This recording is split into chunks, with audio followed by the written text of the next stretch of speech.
Hello, heathens, and welcome to Spinning the Wheel podcast with me, your agreeable and well proportioned host, Megan Angus.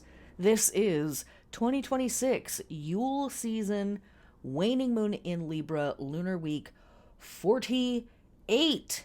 Of course, we are starting out the podcasts this year with a big ol' round of fuck you to ICE. Fuck these Nazis. Get this fucking Gestapo out of our fucking country. Period. End of conversation. Next book. Okay? Fuck fascism. We're over it. Goodbye. Thank you. We're done. Thank you. Goodbye. No more wars. What are we doing? It's 2026. No one has time for war. Listen, we're aiming collectively for gay space leisure. What is this bullshit? What are we doing? Racism? In this economy? Ugh. Ugh.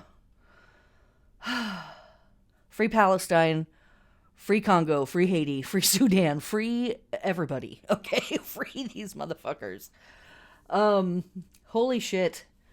Oh. I tell you what. I'm about done with it.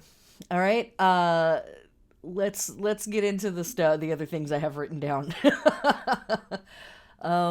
Your head readings are sold out. Thank you so much to the people who have trusted me with that work. They have already started to go out. And I will also say thank you a lot for the feedback on the reports. That's really cool. I'm glad that they're hitting. Books are now open for patrons who get readings with their subscriptions. All four tiers, that's Sun and Jupiter and Saturn and Pluto are all open. And I also have tarot readings up for patrons as well. If you want to buy and book, that is there now as well. Regular books are going to open up soon, promise. Join my newsletter, or you can join Patreon for free to find out when more stuff is happening. Our last class was Hecate's Supper Club, energy work. That was our first supper club. Fucking awesome. Holy crap, that was amazing. The recording and the slides are up on Patreon for folks subbed at the Mercury level and higher. That's a whopping $5. The next Hecate's Supper Club will be near our next full moon, and that is going to be for folks subscribed at the Sun level and higher. That's $23 and up. Our next class will be the 14th. That is the New Moon Tarot Circle. We're going to get together on Zoom. We're going to set some intentions for this coming lunar cycle. We're going to be utilizing material from the Yule Sabbath books, but maybe also some of the Imbolc stuff. We're going to hang out with some archetypes, ask for some inspiration and some fucking guidance. I will have a link up on Patreon within the next couple of days. The 14th. Keep your calendars clear, kids. And then, last but not least, our next Wheel of the Year classes are coming back live stream on YouTube in bulk January 29th. You can sign up for the newsletter, sign up on Patreon, or sign up on YouTube to get an alert when that class is scheduled, as well as any other classes. Other stuff gets uploaded to YouTube from time to time as well. If you love this podcast, feel free to throw a tip in my tip jar, or you can support this work through Patreon. Thank you to all my freakish patrons. You can sub for as little as $1 over there for the warm and cozy feeling of doing something good for once in your life. No, I'm sure you're a kind person and you're doing all sorts of wonderful things, but you could also do this. And it's basically just throwing a tip in my tip jar. You can also do one-time donations through the notes of this podcast or on my website. But also, it's always incredible to me when folks share this work with their friends, their partners, their loved ones, their polycools, their workmates, victims that they sit down next to on the bus and play their podcast too loud through their earbuds, whatever. Also, follow me in all the places. I'm on Instagram, I'm on Blue Sky, I'm on YouTube. That's probably all the places. And Patreon. Okay. Yeah, that's all the stuff. All right. We are going to be looking at the week of January 10th through January 17th. We have a lot of stuff going on this week. And also, there's a lot of stuff going on this week, but we have a lot of stuff going on this week, so let's get into it. All right, looking through the kaleidoscope of space and time, as we do every week, because we're witches. Come on. In our weekly audio ritual that we attend to, right? First and foremost, we are passing through the last weeks and days of the year of the snake. And so, as I said last week, I encourage you to look back over the ways that you have transformed or had to adapt and did so, to whatever degrees of success. What skins have you shed? What forms of yourself have you been able to let go of? What forms of yourself have you been required to let go of? And in that, what new places have been revealed? Some of those places might still be kind of tender and not yet exactly ready for the world. Or some of them are new and raring to go, right? Where have you needed to soften or stay soft? And where have you needed to be flexible? Where have you deepened your relationship to your intuition? And where have you deepened your creativity? Can you think of times in this last year where you took a wisdom-based, patient approach and it worked out for you? The energy of snake year is very much about sort of coiling up and waiting and being patient, and waiting for the most strategic point when it's time to strike. And that patience is something that's going to assist us in the coming year with all of the energy that's coming in this horse year. Obviously, we're going to talk about it more when we get there, but it's a good time for us to reflect now on times when we were successful or it really helped us, that we waited a moment, that we were patient, that we utilized strategy, and we waited for the exact right time to strike. Yeah. Okay. So that's our snake stuff. We also are within the season of winter, and this is a season of death and rebirth, release, purification, and dreaming. And as we move through winter right now, we move through a piece called Yule. And, this is marked by winter solstice. And then we have a good 4 weeks of this where we return to source, much like our sun gods here in the northern hemisphere. We die and we are reborn. And we witness ourselves through that process, and we also assist ourselves through that process.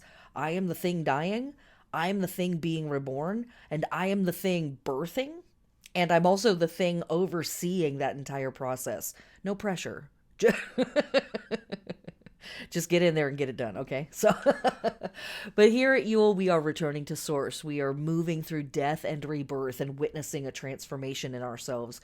We are calling in wisdom. We're also witnessing a lot of our deities as embodiments of wisdom or embodiments of enlightenment. And we might be working a lot with ancestors in a variety of different ways. Rebirth, transformation, enlightenment, wisdom, the return of solar and light deities are all sort of here as work to be moved through in our witchcraft practice.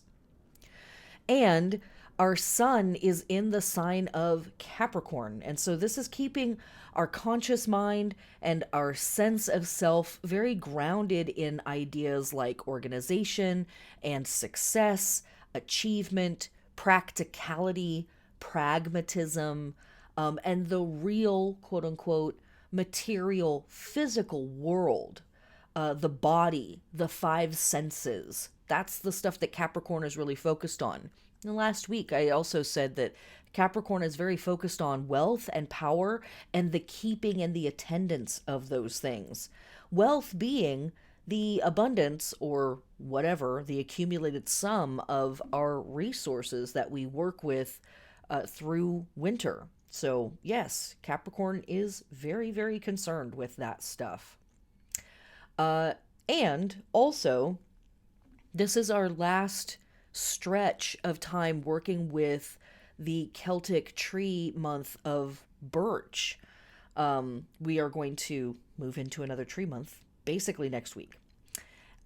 Birch is the achiever, as we've been talking about. And the last little piece of information that I have about birch is that birch trees often are at the very center of a lot of our Beltane festivals. Birch trees often are cut down and utilized for maypoles, or they are grown and kept as the maypoles.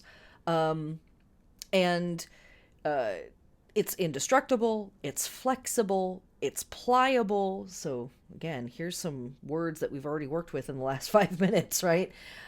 These are all things associated with this tree.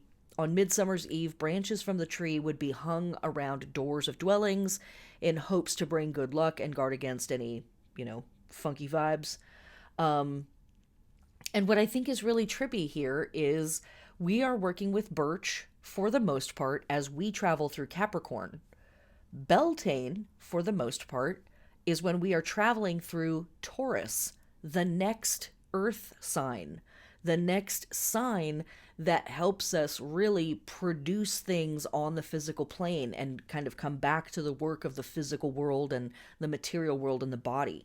So I think there's a very cool energetic carry through that we are working with birch here in winter during Capricorn season, but we're going to hang out with birch again at Beltane during Taurus season, another season of being in the body and really working with the material world. Cool stuff. Okay, let's now get into this moon and its astrology and the stuff that we're working on with this moon. We are working with the waning half moon at 20 degrees of Libra. And this is on the Libra Aries axis, which basically grounds down into a polarizing conversation of we versus I. This moon is ruled by Venus in Capricorn, who is basically hanging out in a polycule, once again, with Mars and the Sun, and Mercury is going to be here in 2 seconds, and it's a lot. Raven Caldera refers to this moon as the judge's moon. This moon is sitting as 20 degrees of Libra. It is squared by Mars, the Sun, and Venus, all at 20 or 21 degrees of Capricorn. It's also squared by Jupiter at 20 degrees of Cancer, and it is opposed by Chiron at 22 degrees of Aries. This is creating a lot of dynamic tension, but also a lot of opportunities for balance and integration between all of our cardinal signs. So, first, let's get into, as I try to do every week, let's get into what are we doing with the lunar phase itself. Okay, so this is the waning half moon.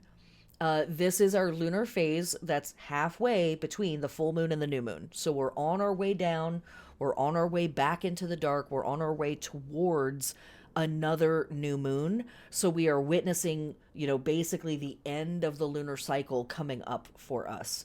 In the sky, what we would see is that the moon and the sun are square to each other, and that's going to happen twice every lunar cycle at the half moons, waxing half, waning half. And here at the waning moon, our work, our witch's work, is built out of our conscious identity and purpose squaring off with our feelings and our intuition. The aim is utilizing the friction and moving and sort of leaning into the adjustment to review what needs to change in spite or even because of success or failure.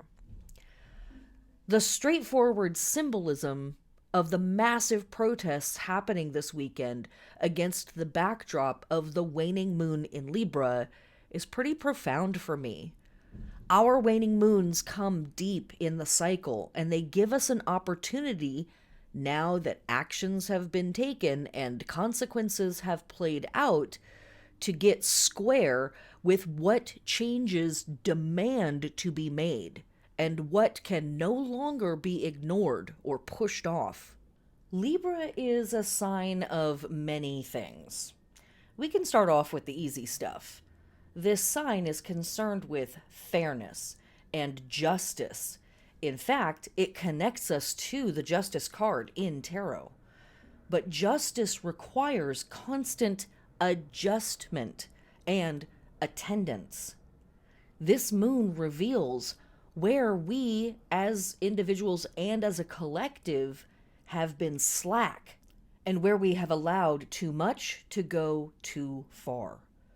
The gap between what we would like our country to be and the sorry state it is in must be witnessed if we are going to change it. The injustices are on full display. You do yourself and your community a disservice if you look away. But Libra is also a sign of judging people on optics, appearances, and aesthetics, and is more than happy to do or say whatever to keep up a good look. Renee Nicole Good was one of 3 people shot by these ICE Nazis, and her murder is a wasteless sense of life. But she is not the first person murdered by ICE. Keith Porter, say his name, was murdered by an off-duty ICE agent on New Year's Eve. But he was brown. And America still cannot get itself to rally for a cause around a brown face. So I'm going to say some of the work that we need to do privately and collectively this weekend is having more of that difficult conversation about why that is. How are we still under the spell of glamour and racism focused on controlling us through how a person looks in 2026 in this economy? How? Okay. This moon is squared by Mars. If I can't smash, I don't care. You can interpret smash in a variety of ways. It all works for Mars. Also squared by Venus. If it's not cute, if it's not delicious, if it's not easy, I don't care. It's not worth my time. I'm not dealing with it. Also squared by Jupiter. If it's not all posy vibes, I'm just going to turn up the volume. I just want to feel good. And this whole moon, this whole situation is opposed by Chiron. What about the wound? What happened to that? This moon lights up the cardinal axis in a grand cross, and all at once we might feel a need to be direct and purposeful in the world for ourself, our partners, our family, our lineage, while simultaneously feeling overcommitted and dissatisfied with past attempts at this work. Feel that discomfort. The gift of the waning moon is deeper clarity about what cannot go forth. What that looks like will reveal itself in time. The sickle blade of the balsamic moon is coming in a few days to cut off, harvest, and sacrifice what belongs in the past. For our lunar and plant body work, while we're hanging out with a waxing half moon in Libra, for the lunar body, we are resting, relaxing, nourishing, supporting, or otherwise restoring the hips and the kidneys and the bladder. The kidneys participate in filtration, just like the body parts that Virgo rules over. The Virgo portions rule over the organs that filter and send out to be let go of through waste from the body, and Libra goes through and filters out what needs to be kept. So interesting how that works. For our plant body work, as a side note, not a doctor of the human corpus, a doctor of the cauldron, what bubbles in the night. And so I don't know anything about healthcare. Talk to a doctor. I don't know anything. Always think about working with the metaphor. Always. For our plant body work under a waning moon in Libra, we are planting for beauty. So any of your plants that you might be growing or thinking about growing, even if it's seeds, maybe it's a great time to do some research, etc., etc. Anything that's going to have to do with beauty or glamour, magic, or literal like skin care, nail care, hair care, any of that. We are also messing around with root crops, viney crops, hay, fodder, harvest, hay and fodder. We are harvesting seeds and roots specifically for replanting later. This is a great time for fertilizing, cultivating, cutting trees for lumber and firewood, pruning trees, doing our pest and disease control again with the climate change, weather's getting so wacky, I can pretty much say that every week. This is a great time for, again, for the plants that make sense during this growth cycle. Planting roots, trees, perennials, biennials. We might also do some plowing.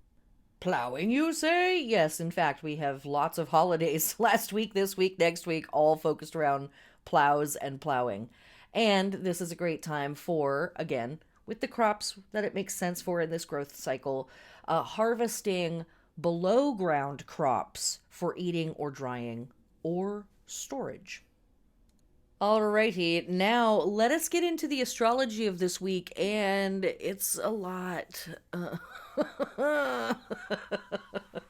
It's a lot. Okay. There's just like a lot of transits this week, and it's what I wrote them all down. I was like, why? Why are you doing that? Just yelling at the sky, as you do when you're a wizard. You will find yourself frequently just screaming at the heavens. Turns out that crazy guy at the bus stop, wizard, really mad too. Probably had to do some bullshit astrology or something.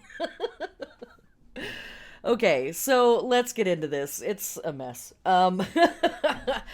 It's actually, I mean, I guess, in my opinion, sorta, none of these transits individually are that intense or amazing, but cumulatively, it's like, geez, it's kind of what it feels like.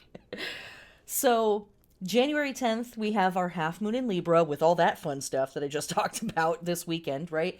And then also on the same day, we have the Sun and Mars opposing Jupiter retrograde. And when it comes to any aspects with Jupiter, your mileage can always vary. Generally speaking, things are positive, optimistic, open-minded. Folks tend to be generous and open-handed with things and are sort of gregarious, and there can be a fraternal spirit about whatever is going on. And that's kind of just in general with all Jupiter transits. That's sort of the vibes. With oppositions and with squares, especially when Mars is concerned, it can kind of ramp up into the too much of a good thing. And so now everybody's a little too overexcited, over invested, rambunctious, overcommitted. And, generally speaking, positive vibes, but a little, sometimes maybe a little too much of a good thing, or a little too intense, or a little too driven to like do the good thing and win the day, that sort of stuff. And with the activities of this weekend, that's, it's good that lots of folks are excited to like do something right now, but hopefully they're excited to do something tomorrow and the next day and the next day and the next day, which, here, side note, tangent. I know. The old timers know. I've actually been pretty good about the tangents. You youngins who are new to the show, you have no idea. You know nothing of the tangent. You've never even been to the tangent. Okay. But here's one for you. This is a common and extremely reasonable complaint that a lot of folks have as they witness more and more folks get interested in politics, get involved in demonstrating, get involved in doing stuff, caring about what's going on politically in America. It's fantastic. Welcome to the party. You're a little late, but that's okay. You're here now, and we're excited for you. But the excitement tends to wane pretty quickly. As soon as we leave the protest, we go right back to Starbucks, we catch an Uber home, and we forget all the lessons that we were just out in the streets screaming about for 4 hours, right? In our cute little North Face outfits and our Lululemon fucking pants. Lock in, bitches, okay? Listen, I'm saying... along with the energy of this waning fucking moon in the background. You cannot just go to these protests one weekend and think that, like, okay, I did something. I mean, you did something. You walked around, you hung out, you yelled in the streets. It probably was cathartic. It might have been fun. Maybe it was also enlightening. Maybe it was surprising to see how many other people were out here with you. That's cool, right? But also maybe somebody handed you a flyer. Maybe somebody handed you a postcard or a business card. Maybe somebody, was like, here's a QR code. Take a picture of this. Follow this link, please. Those people are trying to get you to sustain your political actions. Please do so. Please do something more than just hanging out this weekend holding a candle.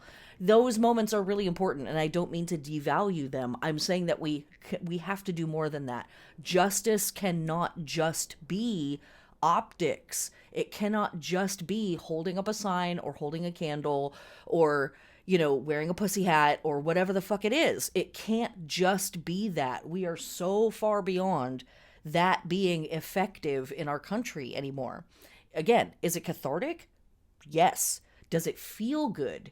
Yes. But neither of those things mean effective. Neither of those things mean lasting change or pressure on a congressperson, right? They mean it feels good. That's what they mean. So I just need you to lock in on this, okay? I just need it. Talk to your people, talk to yourself, do what you got to do. So Sun, Mars opposing Jupiter, right? Like, are we doing things or are we just running around outside yelling? Just decide and commit and be real with yourself about what you're doing. That's all I'm asking. That's all I'm asking. Okay. January 11th, we have the moon entering Scorpio and we have Venus square Chiron. This kicks off a series of squares to Chiron. So, as I just said, on the 11th, we have Venus square Chiron. On the 12th, Sun square Chiron. On the 13th, Mars square Chiron. And on the 15th, we have Mercury square Chiron. That's a lot. That's a lot for Chiron to have to handle, right? Chiron is an asteroid, and it kind of rolls around in a pretty bizarre elliptic through the solar system, and it kind of moves back and forth between Saturn and Uranus. So a lot of folks think of it as sort of an intermediary or a messenger between the inner planets and the outer planets. And Chiron in astrology, for a lot of folks, represents our sacred wound, the wounds that we acquire living our life and having our experiences. And it also can represent the wisdom that can be gleaned from those experiences. It's not a guarantee. Just because you had bad stuff happen to you doesn't mean that you made any sense of it or tried to turn that into gold in any way. Sorry to be the one to tell you. But Chiron speaks to that process. Hey, bad things happen to me. What am I going to do with that information? I learned things in the process of dealing with those bad things. What am I going to do with that information? Folks that are around 50 years old are experiencing their Chiron return right now. They have been, they are, or they're just about to. 2026 is definitely going to be some Chiron returns for folks. Some of these charts I've been working on. And the Chiron return indicates a place of potentially a threshold for folks where they step into their elder form, where they begin to step into taking more responsibility for the communities around them, for the youth around them, the less experienced people around them, and being more willing to share their wisdom with the people around them. That's not true for all people. It's not true all the time. And it doesn't mean that you necessarily have anything interesting or pertinent to say. Sorry again. Whatever. But this week is sort of poking at that place in us. Here comes the Venus, here comes the Sun, here comes Mars, and then here comes Mercury. And every one of them are like, but Venus square Chiron is like, dredging up painful memories about past relationships. Sun square Chiron is dredging up painful memories about past experiences where, maybe our identity was judged, or our sense of self was brought into question, or was wounded in some way. Mars square Chiron can be about where we've had weird experiences with lust, or sexual drive, or flirtation with folks that ended up not cool or fun, and we felt wounded afterwards. But it can also be our ego, and the ways that we have tried to be an extrovert or put ourselves out into the world, and was wounded in that practice. And then Mercury square Chiron can be about difficult conversations, in terms of like remembering difficult conversations. But Mercury square Chiron also facilitates difficult conversations, making them easier to have. It doesn't mean that they necessarily feel less difficult, but it's like, in the sense of like, the conversation doesn't necessarily feel good to have, but it's like, I'm here for it. I see why we need to talk about this, and I'm willing to have this conversation, even if it does feel funky. I'm able to find my words. I'm able to, clearly express my thoughts on this otherwise quite emotional subject. So it's a whole week of kind of Chiron getting beat up on, but at the end of the week, in my opinion, or towards the end of the week, that Mercury square Chiron, it's actually not the end. There's a little bit of a facilitating moment there. Okay, but if you thought that was all for transits, no. No. So let me go through by day, because I kind of started to do that, and then tangent. Hi. As I said, January 10th, waning half moon, and then we have Sun and Mars opposing Jupiter retrograde. On the 11th, the moon enters Scorpio, and we have Venus squaring Chiron. On the 12th, the Sun squares Chiron. On the 13th, Mars squares Chiron, and then the moon enters Sagittarius. This is where we're going to have our balsamic moon in Sagittarius. What day is that? I didn't actually put that in that part of the calendar. That is the 14th. Okay. January 14th, we have our balsamic moon in Sagittarius, as I just said. And we also have Mercury opposed Jupiter retrograde. And, again, these oppositions, it's kind of like your mileage may vary. Sometimes it's everybody's on the same page and happy to work with each other, and it's just high energy, hooray. And other times it's like too much of a good thing. Mercury opposed Jupiter. And also on this day, I should say, we have our, let me say it again, balsamic moon in Sagittarius. We also have Venus sextiling Saturn. And so Mercury opposed Jupiter can be like, I'm thinking all the thoughts. I have all the brilliant ideas. I'm so excited. I'm super hyped. But it also can be like, I can't shut up. I can't stop talking. Or I'm talking something to death. I'm over analyzing it. I'm overdoing it, And Venus sextile Saturn can be a variety of interesting vibes. This can be a great day to have constructive conversations with your lovers, your partners, your domestic people, that type of stuff. This can be a great day to get stuff done at work, and it can also be a great day to talk with superiors, if that makes sense for your paradigm. And it can also be a great day to call in mentors, or to call on mentors and work with folks, to spur your creativity and sort of get that going. So that's all on this same day, right? Like, there's a lot of like, yeah, it's cool, but maybe it could go into too much. January the 15th, we have Venus trine Uranus and Mercury square Chiron. So there's that last Mercury square Chiron facilitating potentially conversations.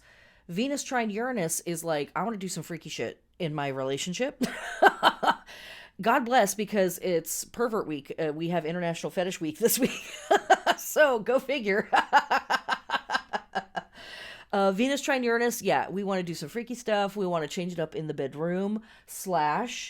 I want to hang out with lovers, sexy time partners, or flirt with folks who normally would not be my type, who very much are outside of the box, figuratively and literally. So that's kind of potentially cute energy, or it could be really weird and distracting, depending on what's going on.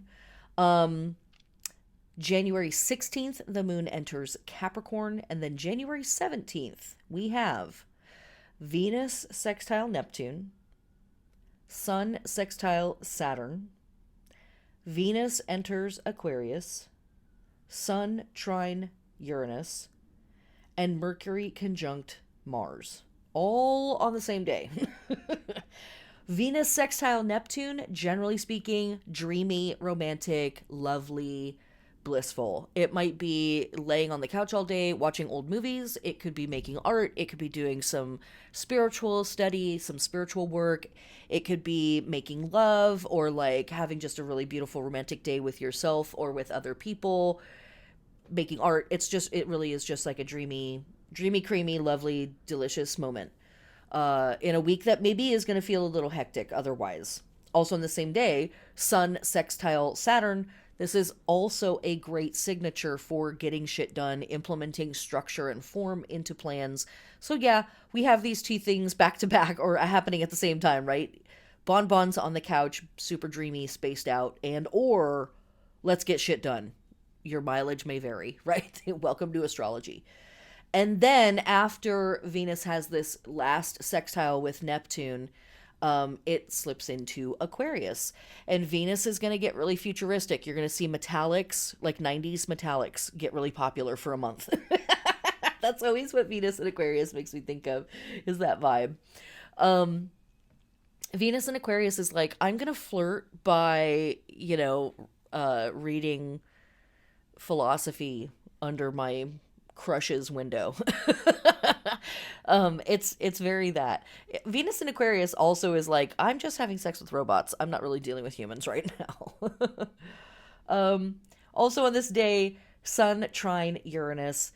Sun trine Uranus is one of those moments of, let me bring in the future. Let me get myself into alignment with what is progressive, what is ingenious, what is shocking, what is revolutionary, all of that good stuff. Uranus is like, let's get weird, you guys. Let's get super duper weird. And Sun trine Uranus is like, yes, I'm very much on the same page as that. Let's go. And last but not least, for the astrology of the week, Mercury conjunct Mars. This is another day that either can be like a lot and it's awesome, or it's a lot and it's a little too much. Mercury conjunct Mars is like, I'm thinking all the thoughts, I'm having all the conversations as fast as I can, as passionately as I can, as intensely as I can. If you can wrangle the energy, this is another one of those, like, I've had a hard time summoning the power to think my way through this, or like power through this conversation that had to happen. And here comes Mars to put a bunch of extra fuel in my rocket. But if we're not really in control of the excitement or the intensity of this energy, this should just be arguments all day long. This could just be feeling very combative in every conversation and very confrontational in everything that you're saying with folks, or getting that from other people. When the energy gets like this, where it's like everything is everything and all the planets have to be doing stuff within the same 5 minutes, put yourself in timeout, go for a walk, put your back up against a tree, go take your shoes off and put your feet on some wet ground or some grass or in the water or something. Just cool off, let that energy get pulled off of you and float away. It's always fine. I think it's always fine to put yourself in timeout for a few minutes, take a breath, let the roll of intensity and energy pass, and then come back in and be like, okay, does everybody calm down yet? What the fuck is going on in here? So that's just our astrology for the week, right? Like, okay, that is a lot. Why are we doing all of this? Why? And cumulatively, like I said, none of these are particularly bad. All of those squares to Chiron might not be super duper fun, but they can be very constructive, right? If we're here for it, if we're like capable to be present with ourselves or our, loved ones, our important people, and like some potent conversations need to come up, this is facilitating that. It's really helpful for it. And if we're here for it, this is a great time to do it. And then you also have assistance throughout the week with like Venus sextile Neptune, or not Venus, Venus sextile Saturn and the Sun sextile Saturn. Like, these are really helpful transits of like being mature, being able to show up for a conversation and sit patiently, even while people might be saying stuff that's difficult to hear. Saturn is like, I'm mature. I can handle this. Let's do it. Now, all of this is really, really important work in and of itself, but in about another month, we have a really potent and potentially quite funky transit happening between Saturn and Neptune, as Saturn conjuncts Neptune, as both of them are leaving Pisces and entering Aries. And I'm not expecting it to be like a fun day or a good time for most people. And so moments like this on the before side might really help days like that be easier, because we've already discussed some of the painful stuff. We've already discussed some of the hard things. We've already opened up some of the pieces of this conversation that are not as fun. Just that, right? Just that. I know that we all have so many things on our plate. We're all so very busy, and I also know that so many of us are just reeling from what is going on in the world. And so, I don't say this often enough. I used to say it a lot more. But take what works for you and leave what doesn't. If it's like, holy shit, how many transits are we having? That feels overwhelming. Don't pay attention. You're going to be fine. It's going to be fine. Light a candle, light a joint. You know what I'm saying? Light a bottle rocket. Do whatever you gotta do. But like, don't get bogged down in the bullshit, my witches. Just keep it on. You know what I'm saying? Keeping on. All right, let us get into the holy days of this week. And I'm going to continue to mention the astrology as we move through the week, just to kind of keep you oriented and stuff, as I've been trying to do. Here we go. All of our ongoing holiday festival week-long bits have ended, actually. The stuff that was going for days and days in the past few weeks have ended. And that's because big stuff happens this week. So you can kind of see the way that the festival cycles all sort of weave in and out of each other. The weft, brother. It's interesting how they all sort of wrap up to make room for like, now we're here now. This is important. And it's because, I think, what we see is the sidereal movement of the sun into the sign of Capricorn. We've talked about that here on this podcast. We've talked about this in the Wheel of the Year classes and lots of other places. There is something called the precession of the equinoxes, or the zodiacal precession. And I'm saying P-R-E, precession, not procession. Procession would mean they move forward. Precession means they move backwards. There's just no time to get into it. Just trust me, it's real. Just trust me, I know what I'm talking about. There's things happening, and here we go. Okay, so January 10th, we have our waning half at 20 degrees of Libra. We also have the heliacal rising of the fixed star Deneb, and we find this in the constellation Aquila, or the Eagle. And this star is specifically in the tail of the Eagle. It's also called Vulturus Volantis. And I want you to remember last week when we were talking about the star Vega and a couple of other fixed stars, how vulture energy and vulture symbolism was a big part of that, because it was connecting us to goddesses that have been and are still represented by the vulture. Small possibility that this bird that we're talking about, Eagle, Aquila, maybe was a vulture at one point. Something question mark stuff. But this star, Vulturus Volantis, is very much pointing to that. This is the southern of two stars in the tail of the eagle. But in the modern era, it's depicted in the left wing. Because throughout the eras, what stars are included in a constellation and how the constellation is drawn over that clump of stars changes from era to era, which gets real fucking confusing when you're trying to compare from one time period to another. Like, oh, thanks. Who came up with that idea? Pick a set of stars and stick with it, damn it. But this star speaks to wielding our power with harmonious aims.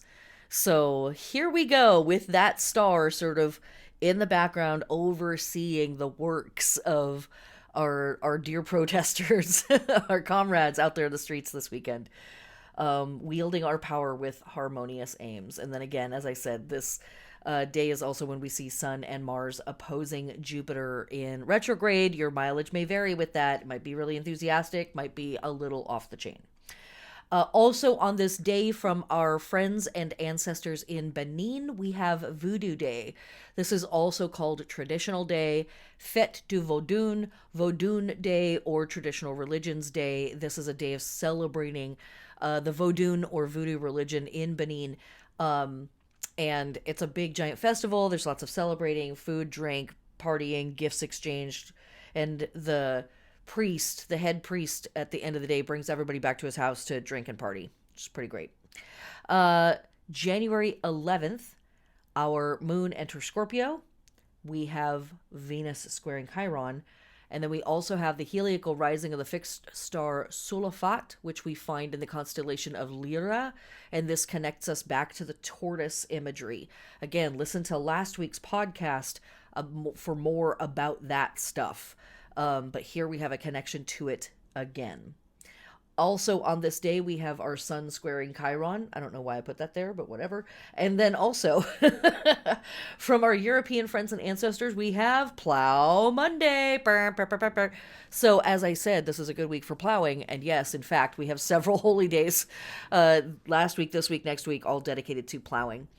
The Monday after 12th day, that's the Epiphany thing, the 12 days of Christmas, 12 days of Yule, all that fun stuff. The Monday after all of that, or the termination of the Christmas holidays, when the labors of the plow usually begin, observed in England as a rustic festival. On this day, it's custom for plowmen to draw a plow from door to door soliciting drink money. It's also called Rock Monday. And again, you will see these festivals happening all throughout Europe and Asia and Africa, Greece, ancient Greece, lots of other places. And it's very much a celebration of the plow itself, the machine itself, and the actual blade itself that is going to cut into the ground. And if, somebody has like tons of plows, they might bless one plow in particular. But here it's like the plow gets taken out and dragged through the streets and apparently utilized for soliciting drink money. I hope that the plow is consenting. I'm assuming that it is, honestly, because if you've ever met a plow, they tend to get plowed. So, yeah, I did that. I said that. That happened. Moving on to still January 12th, from our Amazigh friends and ancestors, we have the festival of Yanayr. This is New Year's for tribes across North Africa, Algeria, Morocco, Libya, Tunisia. Yanayr is the name of the first month of the Amazigh calendar. It literally means month one. And the word Yanayr connects us to the word January, Ionius, all of that. It's all connected. This year, if my calculations are correct, is 2976 in the Amazigh calendar. Side note, Amazigh is the correct name for folks that we have previously called Berbers. They don't want to use that word to refer to themselves anymore. That's a word that was put on them. They call themselves Amazigh, so I'm going to try to correct myself going forward in that as well.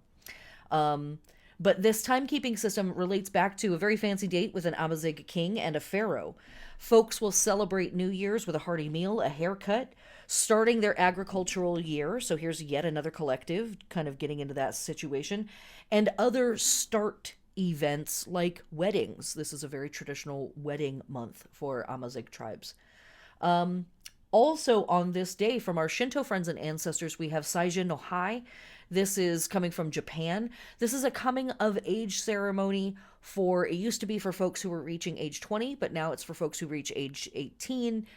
it's very similar in vibes to like a presentation party or a coming out party or like a quinceañera of like sort of acknowledging that these young people are becoming adults. And young women will wear some traditional kimonos. There's also a traditional dress for young men, but they tend to wear just like Western, like suit and ties and stuff like that. And there's parties and dinners and gifts and listening to lectures and, you know, old political people talk about things and, you know, all of that really fun stuff that young people love to do. Uh, Also, on this day, from our Slavic friends and ancestors, we have Malanka, which means generous eve. This is an Eastern European Slavic folk holiday celebrated in January. Very much comes from the old pagan stuff. And this is connecting to New Year's Eve in accordance with the Julian calendar. I started to say something before about Capricorn, and I don't remember if I continued to say it or not. Because I am a wizard. Why do we have all of these holidays starting, or all of these old festivals, all of the previous festivals stopping, and all of these big festivals starting this week? It's because we are having oh, I did say this part. Well, I'm going to say it again.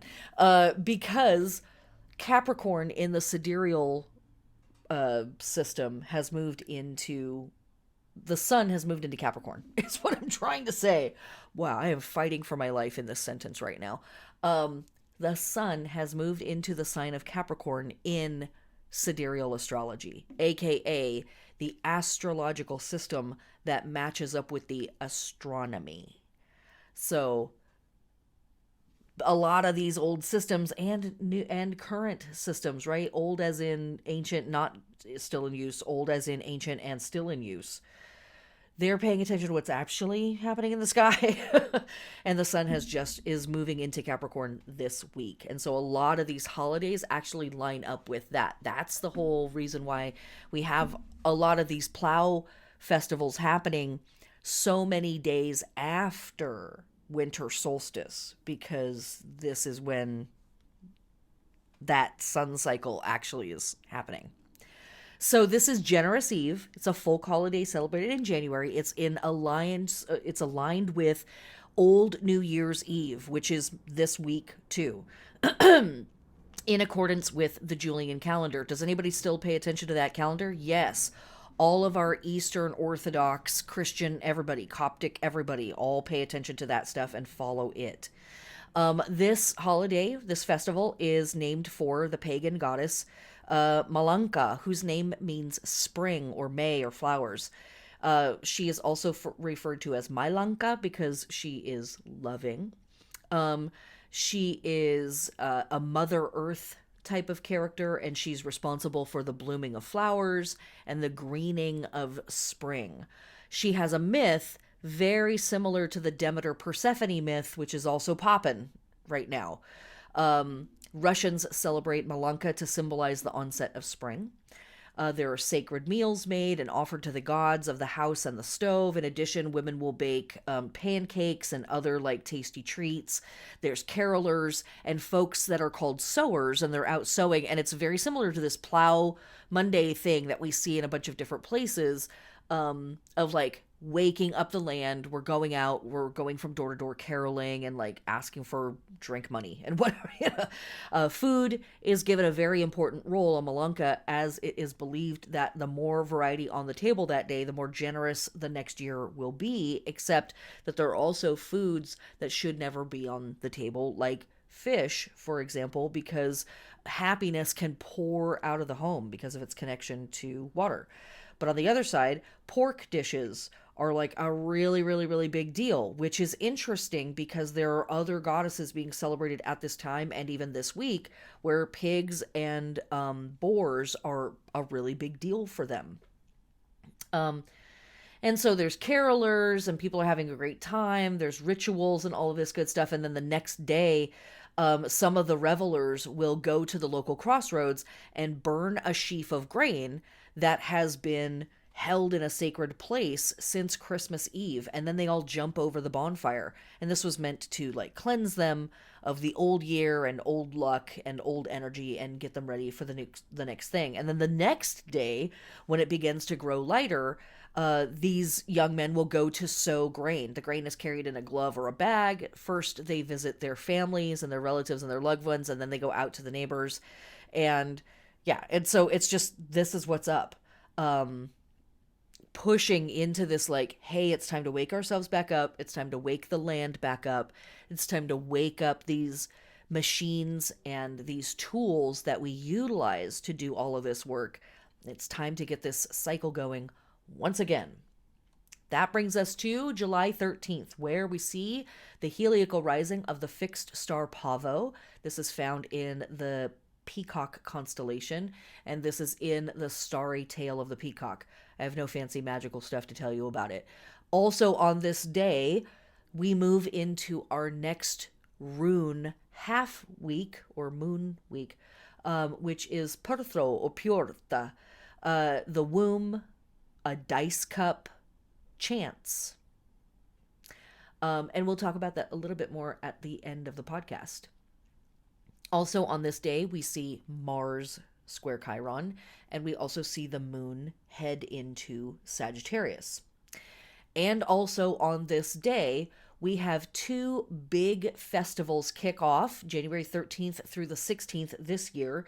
In Thailand, it's called Pongal. In Punjab, it's called Lohri. And the next day next-ish, in India, it's called Makara Sankranti.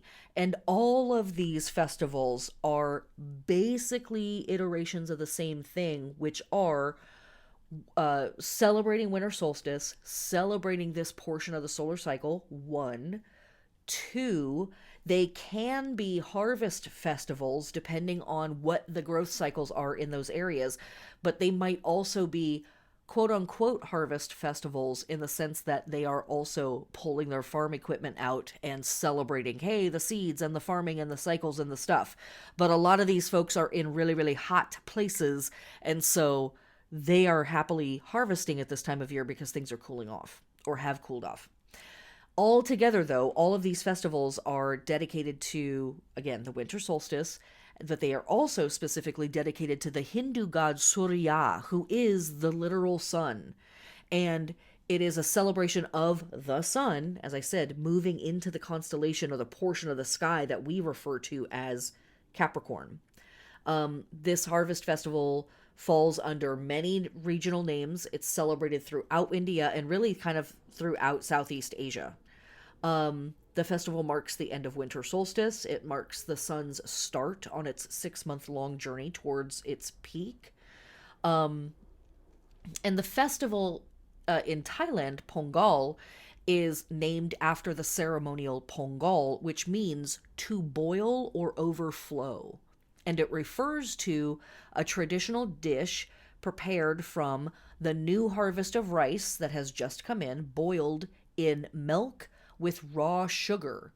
And for fans of the podcast, for folks who've been taking the classes for a long time, you might remember or that description might sound a little familiar to you, because as we move into Imbolc season, we are dealing with milk ceremonies and ceremonies of jugs pouring out and overflowing and jugs of milk doing things. So, here we are. Yeah, it's January 10th this year, but this is a festival that's connected to lunar cycles and solar cycles, so it absolutely can be later in the month and closer to Aquarius season proper, where we see that symbolism, more of that jug and milk symbolism, Imbolc season, etc. But we'll talk more about that when we get there.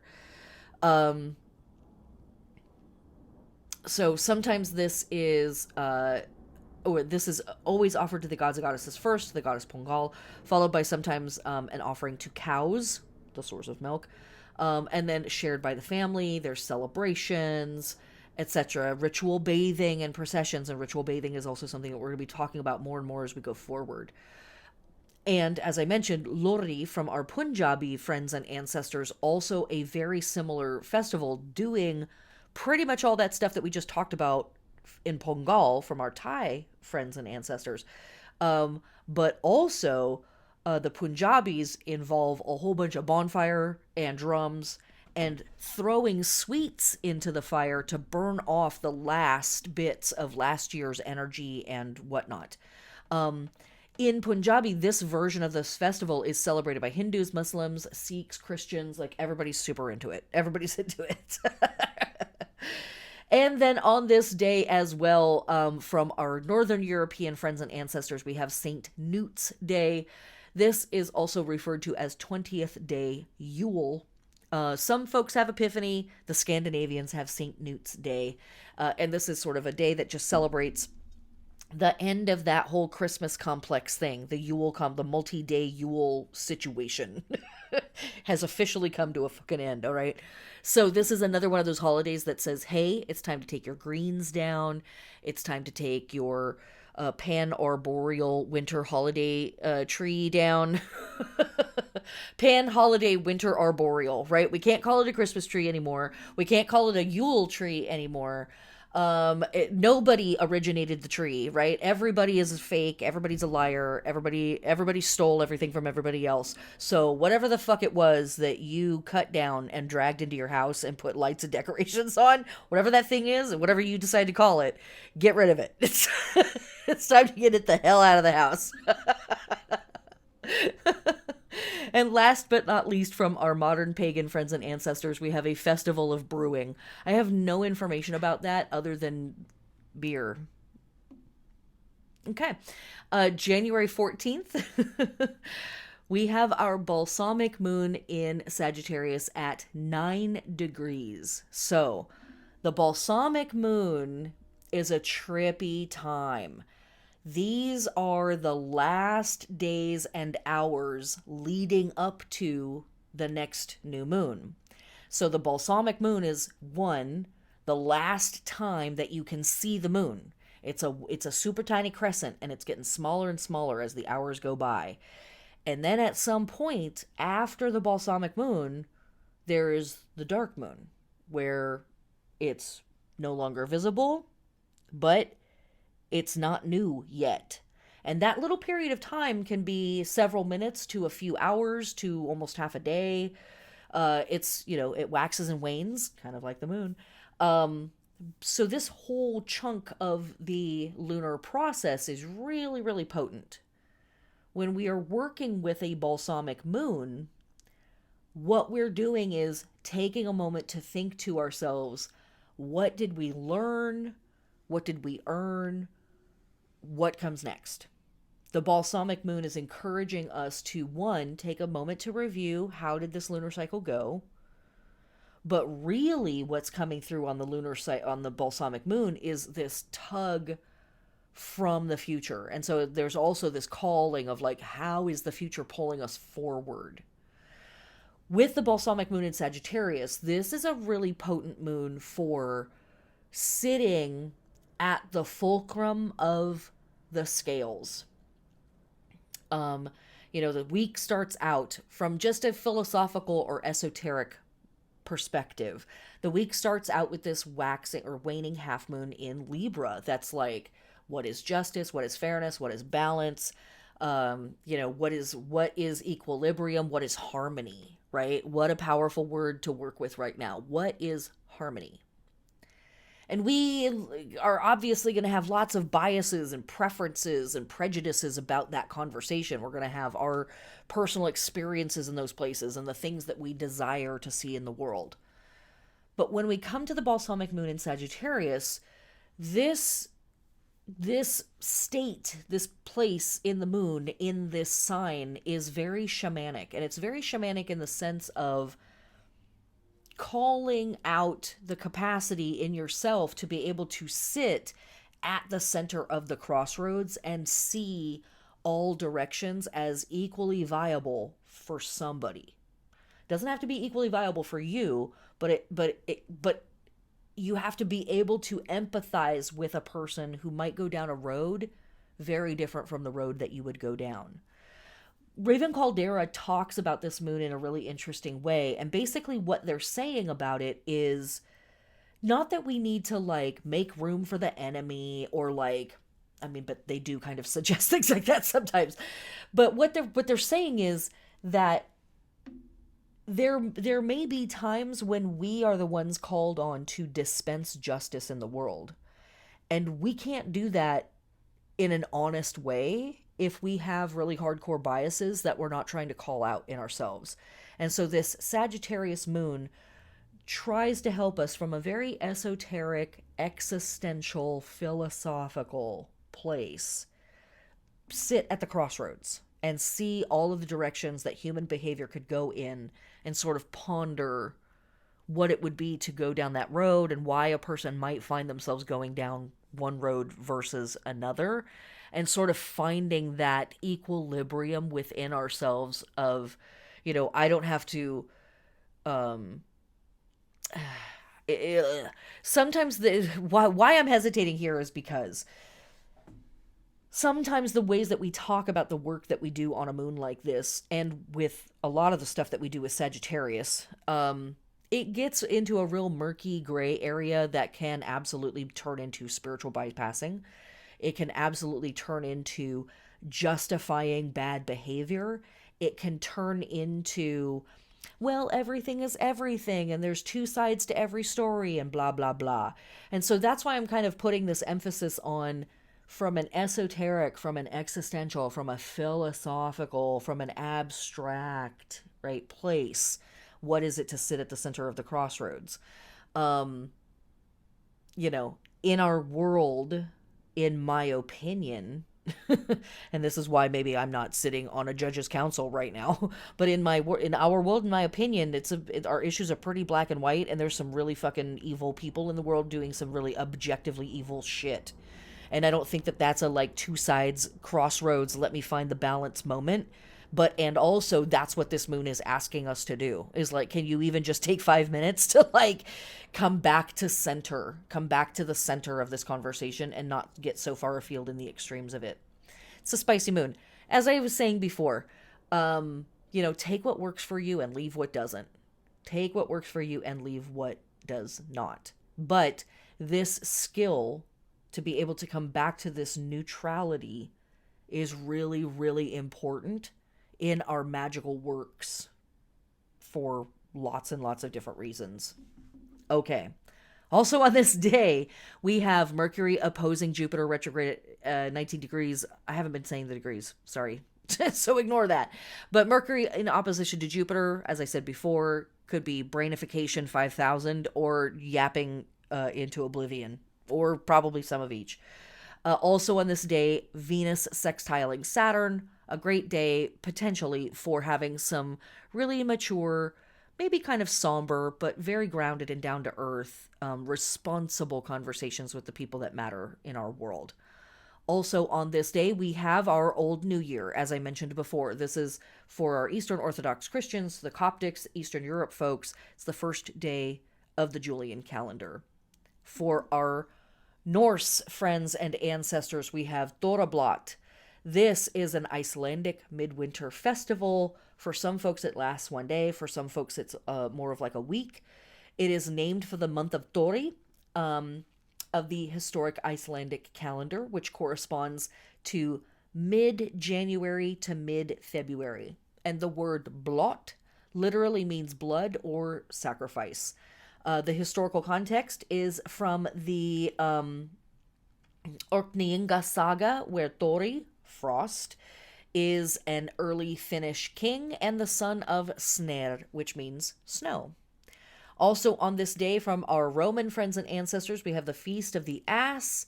It says Roman, but also in my notes, it's like this was a medieval Christian feast observed on the 14th of January, celebrating the flight into Egypt. It was celebrated primarily in France as a byproduct of the Feast of Fools celebration, celebrating the donkey-related themes and stories in the Bible. So exciting. All right. January 15th, Venus trines Uranus. Freaky deaky. Freaky deaky. And then also on this day, we have Mercury square Chiron. Could be some difficult conversations, could be some painful conversations, could be that I am here for this difficult, painful conversation. I'm ready to have it. I'm capable of having it. On this day, we see the sun entering Capricorn in our sidereal calendar. And then, as I mentioned before, this is our official day for our Hindu friends and ancestors for Makara Sankranti, celebrating, as I said, the deity Surya, who is the embodiment of the sun, and its entrance into Capricorn. From our ancient Egyptian friends and ancestors, we have a feast for Netret Amenet Reitmut, who is a primordial goddess. And this is not our only primordial goddess that we are going to talk about. We are going to get into another one here in just a second. Also on this day, January 15th, from our Catholic friends and ancestors, we have another feast for a Black Christ. And this is a Black Christ figure in Panama. We talked about a Black Christ figure, I believe, last week that's celebrated in the Philippines. Black Christs and Black Marys, Black Virgin Marys, really cool undercurrent in the Christian Catholic symbolism world. Highly recommend doing a little investigation there. Pretty cool stuff. All right. Moving on to January 16th, we have our moon entering Capricorn. Also on this day, we have the heliacal rising of the fixed star Terabellum. This is found in Sagittarius. It's actually 4 different stars, so it's Terabellum 1 through 4. And they make a little, clump of stars on the rump of Sagittarius. That's right, bitch. Even our fucking ass is bejeweled, okay? I don't know what you want, but I'm pretty sure Sagittarius has it for you. So, all right, moving on. Sagittarius is not the thing I was trying to say, but I am obsessed. What can I say? January 16th and 17th, from our Roman friends and ancestors, we have the festival of Sementive, which means sowing seeds. This day is also referred to as Feria Sementive, which means seed festival or harvest festival. And it's also called Sementina Dies, which means seed day. And it was also referred to as Paganalia. All of the Sementiva versions would have been celebrated in the city. The Paganalia version was celebrated out in the countryside, in the rustic farmlands of Rome. This is part of a year-round festival complex connected to agricultural cycles held in honor of the Roman goddess Ceres, who oversaw agriculture, and the Roman goddess Tellus, or Terra Mater, who was the literal embodiment of the Mother Earth. And these first 2 days of the festival are dedicated to Tellus Mater, or Tellus Mater. Ceres' portion of the festival will kick off next week, and we will get to that. Tellus is a personification of Mother Earth herself, and is often depicted either reclining or from the waist up, coming out of the ground with snakes wrapped around her arms.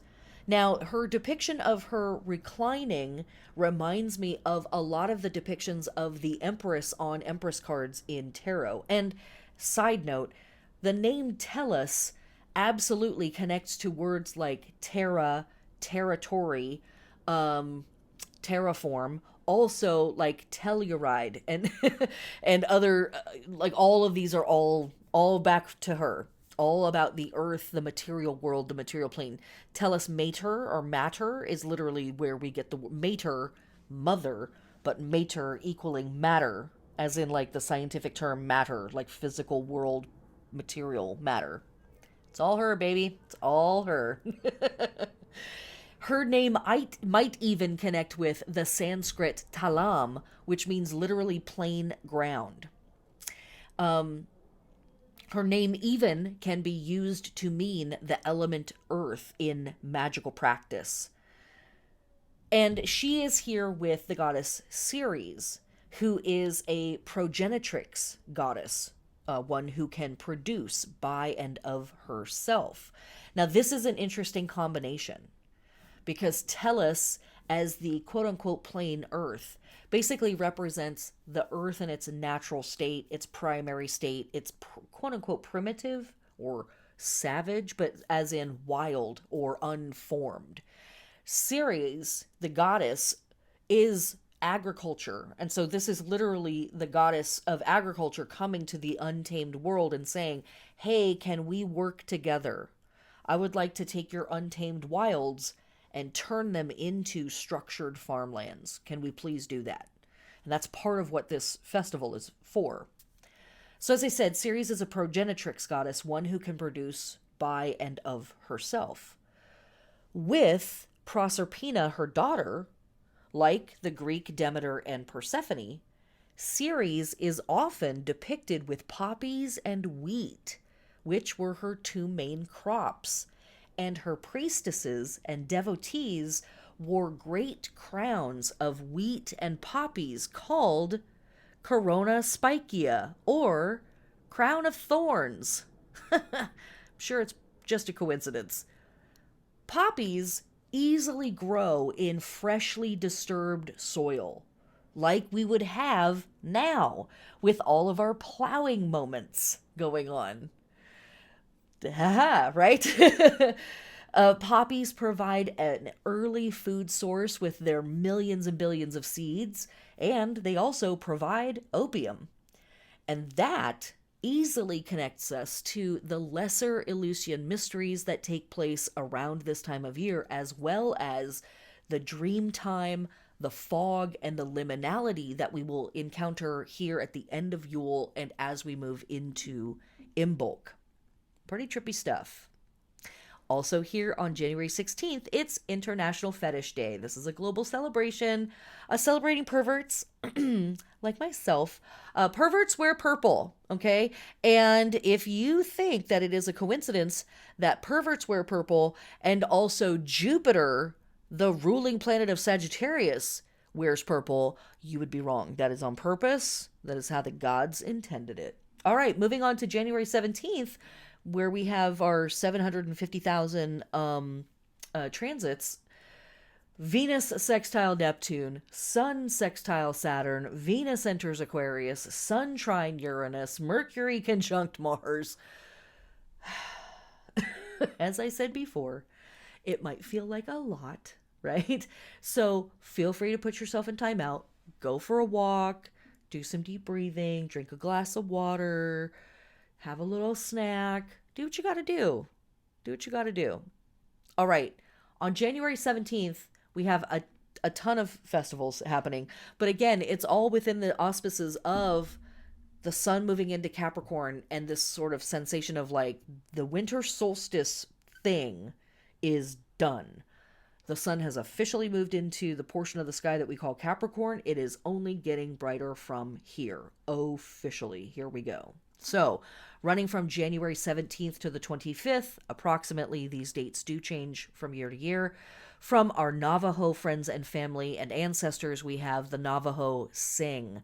This is a festival in preparation for the coming agricultural season, celebrated with prayer, chanting, dancing, and healing. Navajos believe Naste Estan, or Spider Woman, helps her twin brothers defeat the powers of evil at this time of year. Also running right now from January 17th to the 19th, from our modern pagan friends and ancestors, we have the Feast of Fates. And so this is a great time for acknowledging and maybe giving a few little ablutions or, pieces of candy to rulers of the past, the present, and the future, honoring goddesses like the Moray from our old Greek systems, the Norns, Kutlikyu from our Aztec friends and ancestors, Pachamama from our Inca, Manat, the Arabic Sufi goddess, Providence from our Christian friends and ancestors, etc., etc., etc. The Fates, the Furies, and on and on. Also on this day from our Yoruba friends and ancestors, we have celebrations for Ogun and Bonfim, who is also known as Obatala. Ogun is a warrior and a powerful spirit of metalwork, as well as rum and rum making, connecting back to our festival of brewing previously. And Obatala is believed, according to Yoruba cosmology, to be the sky father and the creator of human bodies. And then from our Santeria friends and ancestors, we have the feast of Osayin, who is a one-eyed, one-armed, one-legged Orisha of healing herbs. And he is, in America, in the American practices, synchronized with Saint Joseph. We also have from our Hispanic Catholic friends and ancestors the blessing of the animals, and from our Catholic friends and ancestors we have the feast day of Anthony the Great, also known as Saint Anthony, patron saint of basket makers, brush makers, and grave diggers. Anthony dedicated his life to prayers, and he is considered as the first monk and ascetic to go into the wilderness, or into the desert to be exact. Now, there were monks and ascetics that went before him, but Saint Anthony is known to be the first, is how my notes are spelled. So that's an interesting, perhaps like a little colonizer attitude there. But my point in keeping him in the notes and keeping that information in the notes is a first thing, right? Here again, yet more acknowledgments of the first, the start, the beginning of stuff. And last but not least, we have from our Roman friends and ancestors the feast of Janus Bifrons. This is another version of Jupiter. It's the god Janus with his two faces, bifrons, bi-face, two-face, looking backwards into the past and forwards into the coming year. And that, my witches, brings us nearly to the end of the podcast. So what tools do we have to work with here in this week that might be a little overwhelming, might feel like a lot, again, with all of those frickin' Chiron squares that are going on? Well, we have, first of all, our rune, as I mentioned before, Pertho or Piorta. It's connected to ideas like the womb or the dice cup and chance. And I just love that. Like, I don't want to say anything else because that alone is so potent to work with. But think about the beginnings of things that we're working through. Think about the blessings, right? The plow blade cutting into the earth, the union and cooperation between Tellus Mater and Ceres. And then the celebration of all of our fate and destiny goddesses that we're talking, or entities that we're talking about, just a day before. So there is something here, right? We are in that weird drifting place at the very, very tail end of these old cycles, and at the very, very beginning of new cycles that have just started, are starting, or are going to start in the next couple of weeks. I mean, technically, we see New Year's throughout the year, but a whole lot of them from fall equinox to spring equinox. And so we know that we've still got many New Year's and newness celebrations to go in front of us. So the dice cup, right? Chance. Lots to work with in that. Lots to work with. Okay. For tarot to meditate on and to work with, when the moon is in Libra, we can work with the Two of Swords. When the moon is in Sagittarius, we can work with the Nine of Wands. The Two of Swords is an interesting card. In the Smith-Waite version of this card, we see a person sitting on a cube, holding two swords. They have a blindfold on or something over their eyes. And it's pretty mellow otherwise, right? There's not a lot of action otherwise going on in the card. But behind them is this body of water, and it's a little choppy.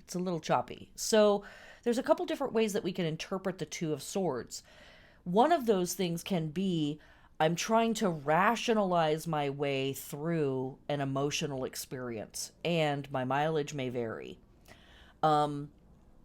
Is it appropriate for me to stay rational and logical and kind of oriented in the mind while I approach a potentially, a situation sort of fraught with emotion?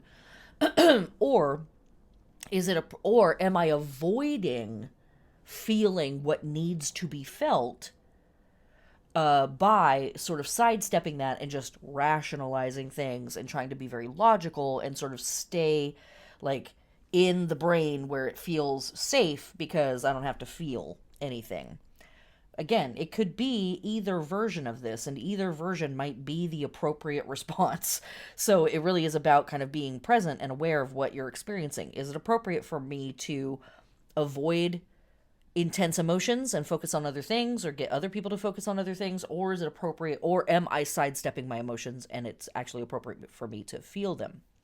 Even if that feels a little, inconvenient or overwhelming or, whatever, destabilizing. The other thing I will say about the Two of Swords is it's always a great reminder to engage in some really basic, simple breathing exercises or mind clearing exercises. Stuff that doesn't take very long, doesn't have very many moving parts. You don't have to join a thing or have a book or whatever. This should be like, I'm just going to sit in my truck and breathe for 30 seconds. That's it. That's literally it. That's the whole thing. It's a Two of Swords. It's not asking you to get all super complicated in doing stuff. It just wants you to attend the basic practice. And this is certainly a week, as we have seen, where there is the potential for a lot of energy and a lot of stuff to be coming at you. And it might be really important for you to, on a consistent basis throughout the week, take yourself out of situations, put yourself in timeout, go to the bathroom, go for a walk, go outside, get in your car, go lean up against a tree, walk around the block, whatever, and just breathe. We don't need to do any complicated magical practices or visualizations or anything. We're just breathing, counting down from 100 or something, just basic stuff. And we might also utilize some meditation practices this week that are, again, very simple, no moving parts, and and that might be, and this is something I talk about a lot with folks.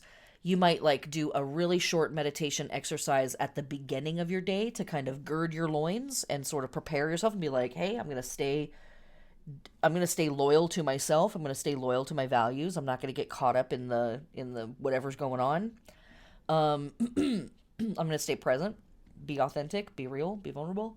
And it might also be you at the end of your day taking a few minutes to turn off your fucking phone. Love you. Turn off all the screens, right? And just breathe and empty yourself out so that you can get a good night's rest, so that you can deal with this fucking bullshit the next day when you wake up, right? So these meditation exercises are meant to be just chill and simple and straightforward. We can also work with the Four of Pentacles, which is connected to the sun moving through Capricorn.